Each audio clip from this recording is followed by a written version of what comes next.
asalaamu calaykum waraxmatullaahi wabarakaatu kulanti wacan oo wanaagsan qodobada warkeena maanta aan idiinku haynana waxaa ka mid a dagaal oogay xaftar oo laga adkaaday gudaha libiya imaaraadka carabta oo diraya dayax gamceed kaasay u dirayaan hawada sare qodobo kale ayaa raaci doona daawade marka lagu soo dhow daawade qodobada warkaas oo faahfaahsan taariikhdu maanta waa 2020 bisha 6 sagaalkeeda sargaalka goosadka ee xaftar ayaa laga adkaaday gudaha libiya iyadoo ay ku dagaalamayaan wadamada turkiga iyo wadamo kale sida imaaraadka carabta, wadanka sacuudiga, wadanka masar iyo wadanka jarmalka kaasoo caawiya gebi ahaanba khaliifa xaftar. dhinaca kalena waxaa caawiya wadanka turkiga iyo dowladda ay aqoonsan tahay qaramada midoobay ee fadhigeedu yahay magaalada Tripoli ayaa ku gacan sareeyay wadanka Libiya iyadoo laga qabsaday meelo badan khaliifa xaftar waxaa la sheegay inuu ku dhow yahay hadda inuu iscasilo taasoo ku dhawaaqi doono baa layidhi maalmaha soo socda.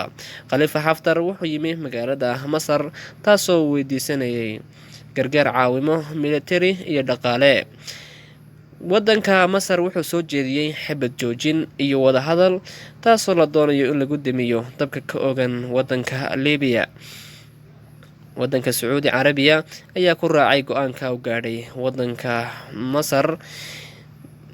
iminkana haddaan eegno wadanka imaaraadka carabta khubaro ku taaqustay ayaa dayax-gacmeed u diraysa hawada sare ee Maris kaasoo ku kacaya baa layidhi malaayiin dollar.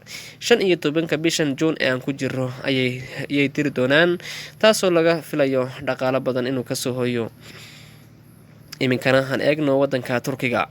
madaxweynaha Turkiga Rajab Tayyip Erdogan ayaa ballan qaaday inay soo saari doonaan dawada laga hortago xanuunka COVID-19 kaasoo faraba ku haya caalamka.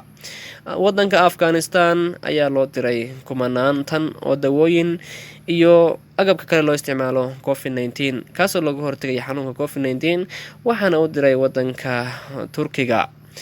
wuxuu caawiyaa wadamo badan taasoo ka dhab tahay caawimaadiisa xagga bini-aadantinimo.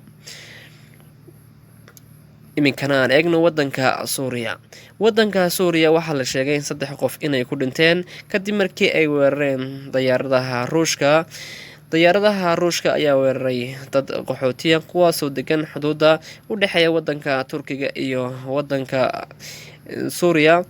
waxaa dhintay baa layidhi 3 qof. daawadayaal waxaan qodobo idinka haynay dhammaanba dunida daafaha caalamka wanaga intaan ku kulmi doono mid lamid waxaan kaga tegayaa asalaamu calaykum waraxmatullaahi wabarakaatu.